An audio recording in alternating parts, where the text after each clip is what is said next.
Allez, bonjour les amis, bonjour, comment allez-vous? Nouvelle vidéo, je vais parler aujourd'hui d'entrepreneuriat. Qu'est-ce que tu dois faire euh, avant de te lancer dans l'entrepreneuriat, avant de te lancer dans le business? Qu'est-ce que tu dois faire? Beaucoup de gens veulent entreprendre, certains commencent et avec beaucoup d'enthousiasme en fait, et ne s'en sortent pas, d'accord? D'autres se lancent dans plusieurs business. Aujourd'hui, on parle de, je sais pas, des chaussures, ils sont dans les chaussures. On parle de fruits, ils sont dans des fruits. Et après, ils sont frustrés en fait, parce qu'ils n'arrivent pas à trouver une niche, un marché vraiment qui pourrait leur apporter une clientèle qui arrive de façon régulière et quantitative. Quantitative et qualitative en fait. Voilà. Mais je me suis rendu compte avec ma propre expérience et avec l'expérience des gens autour de moi que euh, l'entrepreneuriat doit être attaché à un problème que tu dois résoudre. Franchement, je vous donne la formule la plus simple de l'univers, d'accord? La plus simple de l'univers. Si tu appliques cette formule, tu vas réussir. Si tu appliques cette formule, tu vas pouvoir avoir de l'impact, tu vas pouvoir vivre cette vie que tu veux, d'accord? La formule, c'est quoi? C'est que il faut résoudre les problèmes des gens, d'accord? Chaque être humain sur la Terre a un problème. Ça, je ne le dirai jamais assez. Je le dis dans toutes mes conférences où je vais sur Internet tous les jours dans mes formations. Chaque être humain a un problème. Lorsque tu résous ce problème que cette personne a, cette personne va te payer.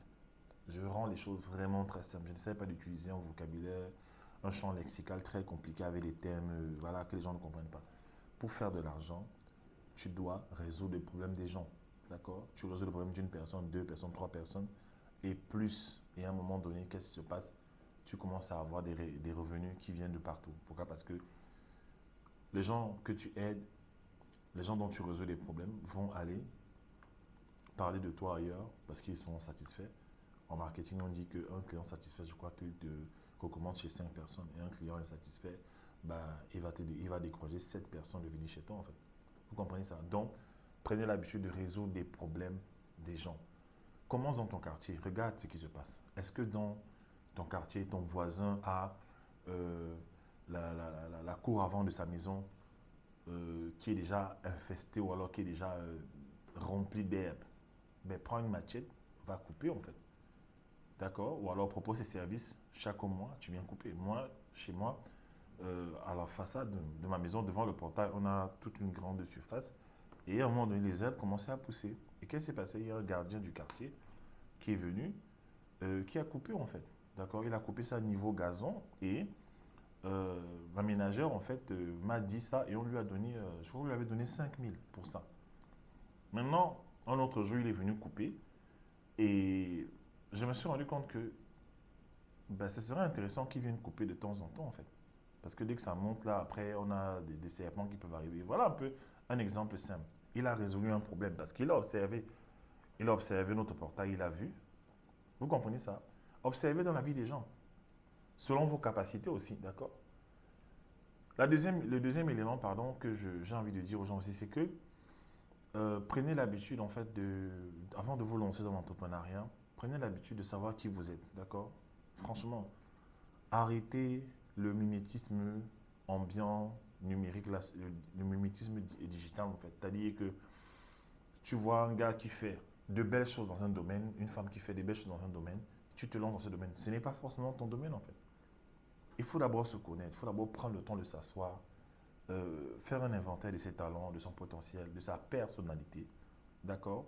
Il faut même connaître, je vais plus loin, connaître son type connaître déjà son cerveau, connaître aussi la partie de ton cerveau en fait qui est la plus développée ou pas en fait. D'accord? On parle des cerveaux archaïques, limbique et cortex. Voilà.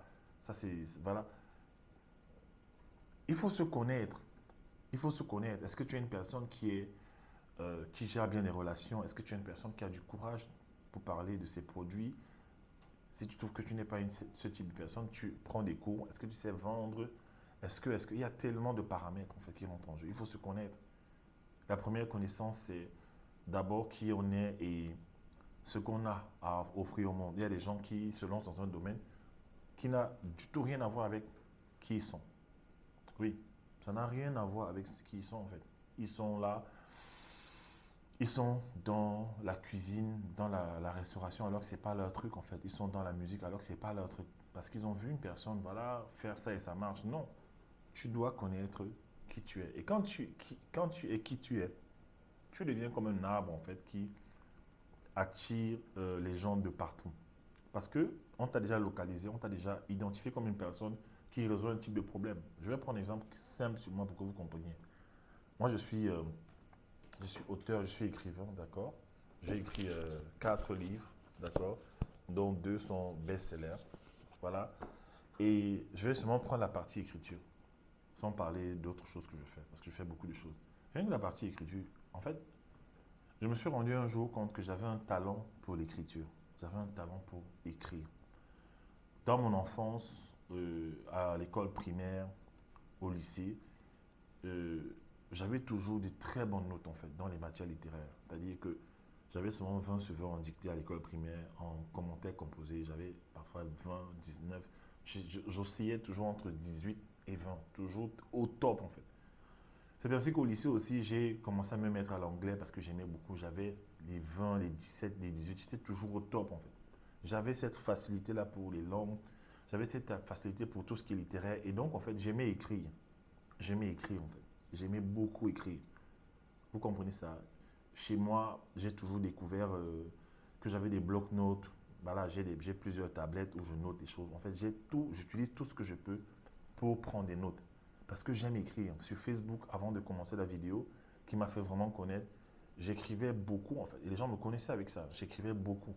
D'accord? Quand je mets des statuts sur Internet où j'écris, ça touche les gens. Non seulement j'écris beaucoup, mais quand j'écris, en fait, ça apporte un message puissant aux gens. Donc, c'est plus tard, dans l'introspection, dans la marche dans ma destinée, que je me suis rendu compte qu'il fallait que j'écrive des livres. J'avais cette une conviction divine intérieure, en fait, qui me poussait à écrire des livres. Alors, quand j'ai commencé à écrire, en fait, des livres, d'accord, j'ai eu du succès par la grâce de Dieu. J'ai été best-seller international, voilà. Et je me suis rendu compte que il y a maintenant une catégorie de personnes, un marché qui s'est ouvert devant moi. Une catégorie de personnes qui venaient me demander de l'aide pour pouvoir écrire leur livre, en fait.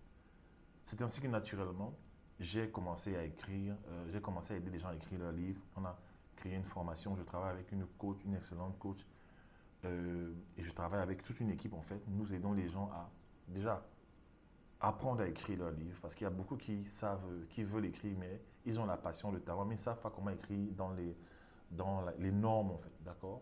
Voilà. Donc, on aide des gens à ce niveau-là. Et on va jusqu'à la réécriture, la relecture, relecture, réécriture, correction. On va jusqu'à la conception des couvertures. On va jusqu'à la publication sur Amazon, en fait. Et on libère les gens dans leur couloir.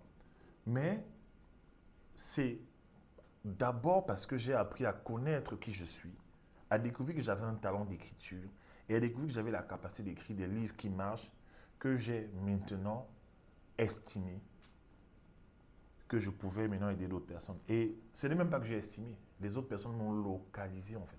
D'accord? Donc avant de vous lancer dans l'entrepreneuriat, trouvez, trouvez qui vous êtes. Positionnez-vous clairement, d'accord? Et résolvez les problèmes des gens. Les gens vont venir tout le temps. Ce n'est pas cette histoire-là que je vois les gens, ils se lancent dans l'entrepreneuriat et ils essayent de baisser leur prix, ils vendent des choses qui ont une certaine valeur à des prix très bas parce qu'ils n'arrivent pas à avoir des clients réguliers